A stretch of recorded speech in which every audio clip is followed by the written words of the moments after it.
এই প্রথম পশ্চিমবাংলায় রিপোর্টাররা বছরের পর বছর ধরে আক্রান্ত হয়েছে। 23-এর পঞ্চায়েত ভোটে কি অবস্থা হয়েছে আপনারা দেখেছেন, 22-এর পুরো ভোটে কি হয়েছে, ভাঙড়ে কিভাবে পিটানো হয়েছে, সন্দেশখালিতে পিটানো হয়েছে, অভয়া আন্দোলন, আরজিকর আন্দোলনে কিভাবে মার খেয়েছে রিপোর্টাররা, কিভাবে রক্তপাত হয়েছে। না প্রেস ক্লাব কোনো ভূমিকা নিয়েছে, না তদানীন্তন মুখ্যমন্ত্রী বা পুলিশ কোনো ভূমিকা নিয়েছে, না কেউ গ্রেপ্তার হয়েছে।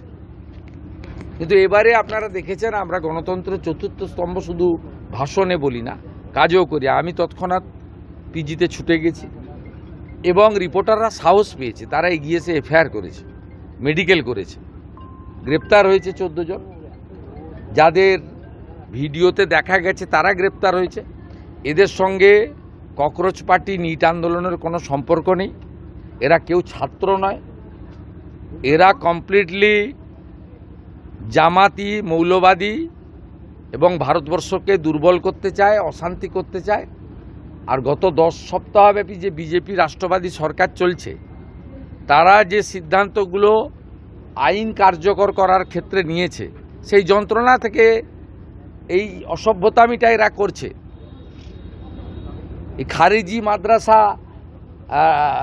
তার রেজিস্ট্রেশন নিয়ে তদন্ত হচ্ছে, এদের রাগ আছে। অবৈধ ওবিসি সার্টিফিকেট পেয়েছিল, হাইকোর্ট বাতিল করেছিল, আমরা কার্যকর করেছি, রাগ আছে। 1950 সালে পশু হত্যা আইন কার্যকর হয়েছে, রাগ আছে। আপনার আমাদের সাউন্ড পলিউশন নিয়ে আমরা কিছু বিধি নিয়েছি, এদের রাগ আছে। এই লোকেরা এইসব করতে এখানে এসেছে।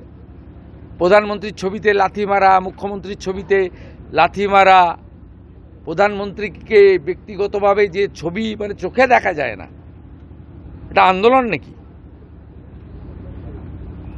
আর দিল্লিতে তো ওরা অ্যালাউ করেনি, বা অন্য জায়গায়। আজাদি আজাদি কি? এবং কেউ কেউ তো ন্যাশনাল ফ্ল্যাগটাই ধরতে জানে না, উল্টো দিকে ধরে রেখেছিল। এরা কেউ আন্দোলনের লোক নয়, ছাত্র নয়, এরা গুন্ডা দমন আইনে ব্যবস্থা হবে। গতকাল বিধানসভায় যা বলেছি ওটাই ফাইনাল।